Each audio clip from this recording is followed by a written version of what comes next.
નમસ્કાર મિત્રો, ફરી એકવાર સ્વાગત છે તમારું આપણી આ ગુજરાતી ટેક યુટ્યુબ ચેનલ ઉપર। દરરોજના આવા તાજા સમાચારની માહિતી મેળવવા માટે આપણી ચેનલને સબસ્ક્રાઇબ કરવાનું ભૂલતા નહીં। અંબાલાલ પટેલની મોટી આગાહી, પીએમ કિસાનનો 22મો હપ્તો ક્યારે આવશે, ઉરિયા ખાતરને લઈને સરકારનો મહત્વનો નિર્ણય, કોરોના જેવા નવા વાયરસનો ખતરો, રેશન કાર્ડ ધારકો માટે મોટી ખબર। તો ચાલો મિત્રો ફટાફટ આજના તાજા સમાચારની માહિતી મેળવી લઈએ। જો તમે ગુજરાતમાં રહો છો તો આ સમાચાર તમને હચમચાવી દેશે, કારણ કે હવામાન નિષ્ણાંત અંબાલાલ પટેલે મોટી આગાહી કરી છે। આગામી દિવસોમાં ગુજરાતના વાતાવરણમાં મોટો ફેરફાર થવાની શક્યતા છે। વેસ્ટર્ન ડિસ્ટર્બન્સ સક્રિય થવાથી ઉત્તર ભારત સાથે ગુજરાતમાં પણ કમોસમી વરસાદની સંભાવના છે।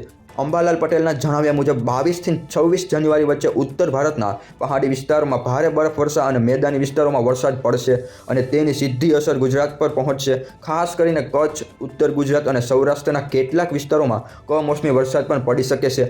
આ કમોસમી વરસાદ ખેડૂતોની ચિંતા વધારી શકે છે, કારણ કે ઊભા પાકને મોટું નુકસાન થઈ શકે છે। ત્યારબાદ પીએમ કિસાન યોજનાનો 22મો હપ્તો ક્યારે આવશે? ખેડૂત મિત્રો, જો તમે પીએમ કિસાન યોજનાના પૈસાની રાહ જોઈ રહ્યા છો તો આ સમાચાર તમારા માટે ખૂબ જ ઉપયોગી છે, કારણ કે 22મો હપ્તો હવે તમારા ખાતામાં જમા થવાનો જ છે, પણ એક ભૂલ કરશો તો પૈસા અટકી જશે। કેન્દ્ર સરકારની પીએમ કિસાન યોજનામાં દર વર્ષે 6,000 રૂપિયા 2,000 રૂપિયાના 3 હપ્તામાં જમા કરવામાં આવે છે અને હવે ફેબ્રુઆરી 2026ના અંત સુધીમાં 22મો હપ્તો આવવાની પૂરેપૂરી શક્યતા છે। પણ સાંભળો, જો તમારું ઈ-કેવાયસી પૂરું નથી, બેંક ખાતું આધાર સાથે લિંક નથી કે પરિવારના કોઈ 2 સભ્યો અલગ અલગ નામે લાભ લઈ રહ્યા છો, એટલે કે જો એક જ પરિવારના પતિ અને પત્ની લાભ લઈ રહ્યા છે તો હવે એક જ વ્યક્તિને લાભ મળશે। એટલા માટે ગમે તે એક વ્યક્તિનો હપ્તો સરકાર રોકી શકે છે। આની સીધી અસર ખેડૂતો પર પડશે। ઊભા પાકમાં ખર્ચ વધી રહ્યો છે અને જો આ પૈસા અટક્યા તો મુશ્કેલી વધશે। જો તમે એસબીઆઈ એટીએમ વાપરો છો તો આ સમાચાર તમારા માટે ખૂબ જ ઉપયોગી છે, કારણ કે એસબીઆઈએ એટીએમ પર મોટો નિર્ણય લીધો છે। હવે મફત ટ્રાન્ઝેક્શન પણ મર્યાદા લગાવવામાં આવી છે। 1 ડિસેમ્બર 2025થી નવી ફી અમલમાં આવી છે। હવે એસબીઆઈ એટીએમ પર દર મહિને કુલ 10 જ મફત ટ્રાન્ઝેક્શન મળશે, જે નાણાકીય અને બિન નાણાકીય બંને મળીને હશે। મફત મર્યાદા પછી રોકડ ઉપાડો છો તો 23 રૂપિયા પ્લસ જીએસટી લાગશે અને બેલેન્સ ચેક કે મિની સ્ટેટમેન્ટ જેવી બિન નાણાકીય સેવાઓ પર 11 રૂપિયા પ્લસ જીએસટી લાગશે। તો આની સીધી અસર તમારા ખિસ્સા પર પડશે। જો તમે વારંવાર એટીએમ વાપરો છો તો દર મહિને તમારા રૂપિયા ચૂપચાપ કપાતા જશે। દેશનું સૌથી મહત્વનું બજેટ આવી રહ્યું છે। દેશના ભવિષ્ય પર અસર કરનાર સૌથી મોટો દિવસ આવી રહ્યો છે, કારણ કે આ વર્ષે કેન્દ્રીય બજેટ 2 દિવસ વહેલું રજૂ થવાની શક્યતા છે અને આ પહેલીવાર બનશે। સૂત્રો કહે છે કે 28 જાન્યુઆરીએ રાષ્ટ્રપતિના સંબોધન થશે, 29 જાન્યુઆરીએ આર્થિક સર્વે આવશે અને 30 જાન્યુઆરીએ નાણામંત્રી નિર્મલા સીતારમણ સંસદમાં નવીન બજેટ રજૂ કરશે। આ બજેટ ટેક્સ, સબસિડી, ખેડૂતો, મધ્યમ વર્ગ અને યુવાનો માટે મોટો નિર્ણય આવી શકે છે। આની સીધી અસર તમારા રોજિંદા ખર્ચ, બચત અને કમાણી પર પડશે। ઘર ચલાવવું સસ્તું થશે કે મોંઘું એ આ બજેટ નક્કી કરશે। ખાતર પર સરકારનો કડક નિર્ણય। ખેડૂત મિત્રો, જો તમે યુરિયા અને અન્ય બીજા ખાતર વાપરો છો તો આ સમાચાર તમને સીધા અસર કરશે, કારણ કે કેન્દ્ર સરકાર ખાતર વિતરણ પ્રણાલીમાં મોટો ફેરફાર કરવાની તૈયારીમાં છે। હવે ખેડૂતોને યુરિયા મળશે તેમની જમીનની ખેતીલાયક ક્ષમતા પ્રમાણે। મનપસંદ જેટલું હવે યુરિયા મળશે નહીં। સરકારનું કહેવું છે કે ઘણા ખેડૂતો જરૂર કરતાં વધારે યુરિયા વાપરે છે, જેના કારણે જમીન બગડે છે અને ખાતરની કૃત્રિમ અછત ઊભી થાય છે। આગામી સમયમાં યુરિયા ખરીદવા માટે જમીનની વિગતો આપવી ફરજિયાત થઈ શકે છે। ત્યારબાદ આધાર અને પાન કાર્ડને લઈને નવો કાયદો અમલમાં આવી ગયો છે। જો તમે આધાર કે પાન કાર્ડ વાપરો છો તો આ સમાચાર તમને સીધા હચમચાવી દેશે, કારણ કે હવે નકલી આધાર કાર્ડ કે પાન કાર્ડ બનાવવું ભારે ગુનો બન્યો છે। યુઆઈડીએઆઈ અને આવકવેરા વિભાગના નિયમ મુજબ નકલી આધાર કાર્ડ બનાવનારને 3 વર્ષ સુધીની જેલ અને 10,000 રૂપિયા સુધીનો દંડ પણ થઈ શકે છે। જો કોઈ નકલી પાન કાર્ડ બનાવીને બેંક, લોન કે ટેક્સના કામ કરે છે તો તેમને 10,000 રૂપિયા સુધીનો દંડ અને 6 મહિના સુધીની જેલ થઈ શકે છે। જો તમારું વીજ બિલ દર મહિને તમને હચમચાવી દેશે તો આ સમાચાર તમને ખુશ કરી દેશે, કારણ કે ભારત સરકાર વીજળીના કાયદામાં મોટો ફેરફાર કરવા જઈ રહી છે। હવે વીજળીની કિંમત કોસ્ટ રિફ્લેક્ટિવ ટેરિફના આધારે નક્કી થશે। એનો અર્થ ગ્રીડ કંપનીઓ પાસેથી માત્ર નક્કી ભાવોમાં જ વીજળી વસૂલાશે। આ અંતર્ગત વીજ કંપનીઓ દ્વારા થોડો નફો કમાઈને અને ગ્રાહકોને સસ્તી વીજળી આપવાની રહેશે। આ નવો કાયદો ઉત્તર પ્રદેશ, દિલ્હી, ગુજરાત સહિત અન્ય રાજ્યોમાં લાગુ થવાની તૈયારીમાં છે।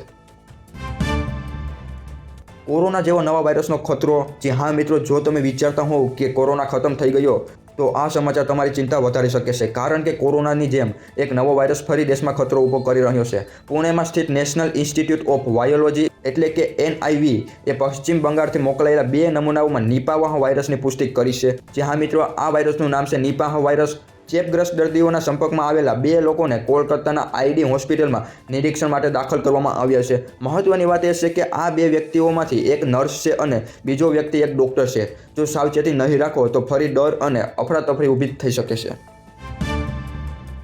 ત્યારબાદ રેશન કાર્ડ ધરાવતા મિત્રો માટે ખૂબ જ મોટી ખબર સામે આવી છે. જે હા મિત્રો, જો તમે હજુ સુધી જૂની રીતથી અનાજ લેતા હોય તો આ સમાચાર તમારા માટે ખૂબ જ ઉપયોગી થઈ શકે છે, કારણ કે સરકારે હવે રેશન વિતરણ માટે નવી ડિજિટલ પદ્ધતિ લાગુ કરી દીધી છે. દર મહિનાની 1લી તારીખે રેશન કાર્ડ ધારકોના મોબાઈલ પર એક ડિજિટલ કૂપન આપોઆપ જનરેટ થઈ જશે. ત્યારબાદ લાભાર્થી જ્યારે અનાજ લેવા જશે ત્યારે સસ્તા અનાજની દુકાન પર આ ડિજિટલ કૂપન બતાવવાનું રહેશે. ત્યારબાદ કૂપન નંબર સ્કેન થશે અને તરત જ તમને જે જથ્થો મળવાપાત્ર છે, જેમાં ઘઉં, ચોખા, ખાંડ અને મીઠું વગેરે બધું જ તમને મળી જશે. ત્યારબાદ જો તમે સમજો છો કે સરહદ પર શાંતિ છે, તો આ ખબર તમને ચોંકાવી દેશે, કારણ કે પાકિસ્તાનમાં હાલ 8 આતંકી કેમ્પ સક્રિય હોવાનો ખુલાસો થયો છે. આમાંથી 6 કેમ્પ LOC પર અને 2 આંતરરાષ્ટ્રીય સરહદ પર છે. ભારત આ તમામ પ્રવૃત્તિઓ પર સતત નજર રાખી રહ્યું છે અને જરૂર પડશે તો કડક કાર્યવાહી પર કરવામાં આવશે. ભારતીય સેનાના પ્રમુખ ઉપેન્દ્ર દ્વિવેદીએ સ્પષ્ટ કહ્યું છે કે દેશની સુરક્ષા સાથે કોઈ પણ સમાધાન નહીં થાય. દેશની સલામતી માટે સેના સંપૂર્ણ રીતે તૈયાર છે અને આતંક સામે 0 ટોલરન્સ છે. મિત્રો, હવે 1000 રૂપિયામાં મળશે ટેબ્લેટ. જી હા મિત્રો, શું તમને ખબર છે ગુજરાતમાં વિદ્યાર્થીઓને હવે 1000 રૂપિયામાં ટેબ્લેટ મળશે? હા, હવે 10 અને 15000 રૂપિયાનું ટેબ્લેટ માત્ર 1000 રૂપિયામાં આપવામાં આવશે. ગુજરાતના બજેટમાં નમો ટેબ્લેટ યોજના માટે 200 કરોડ રૂપિયા ફાળવવામાં આવ્યા છે. તે હેઠળ લગભગ 3 લાખ વિદ્યાર્થીઓને ટેબ્લેટ આપવામાં આવશે. સરકારના શિક્ષણ વિભાગે 2024 માટે આ યોજના ફરી શરૂ કરી છે અને ખાસ વાત એ છે કે સરકાર એસર અને લેનોવોના ટેબ્લેટ વિદ્યાર્થીઓને માત્ર 1000 રૂપિયાના સબસિડી ભાવે આપે છે. ધોરણ 12 પાસ કરીને જે લોકો કોલેજમાં પ્રવેશ મેળવ્યો છે તે વિદ્યાર્થીઓને ડિજિટલ અભ્યાસ માટે આ યોજના અમલમાં આવી છે. ટોલ પ્લાઝા પર હવે કેશ પેમેન્ટ બંધ. જે હા મિત્રો, હવે નોટો ચાલશે જ નહીં. કેન્દ્ર સરકારે મોટો નિર્ણય લીધો છે. 1 એપ્રિલ 2026થી દેશના તમામ ટોલ પ્લાઝા પર રોકડ વ્યવહાર સંપૂર્ણપણે બંધ થશે. હવે ટોલ ચૂકવણી માત્ર ફાસ્ટેગ અથવા UPI પેમેન્ટ દ્વારા જ કરવામાં આવશે. કેન્દ્રીય માર્ગ પરિવહન મંત્રાલયના સચિવ V. ઉમાશંકરે આ નિર્ણય જાહેર કર્યો છે. આનો સીધો અર્થ એ છે કે ટોલ નાકાઓ પર લાંબી લાઈનો ઘટશે, સમય બચશે, ટ્રાફિક ઓછો થશે અને ભ્રષ્ટાચાર અને ઝંઝટ ઓછું થશે. પણ જો તમારા વાહનનું ફાસ્ટેગ નહીં હોય અથવા UPI પેમેન્ટ સક્રિય નહીં હોય તો તમને ઘણી બધી મુશ્કેલીઓ પડી શકે છે. હવે બધા જ સરકારી કામ થશે તમારા મોબાઈલ ફોનથી. જી હા, ધ્યાન આપો મિત્રો, હવે સરકારી કામ માટે લાઇનમાં ઊભા રહેવાની જરૂર નથી. હવે સરકાર તમારું કામ ફોનથી જ કરશે.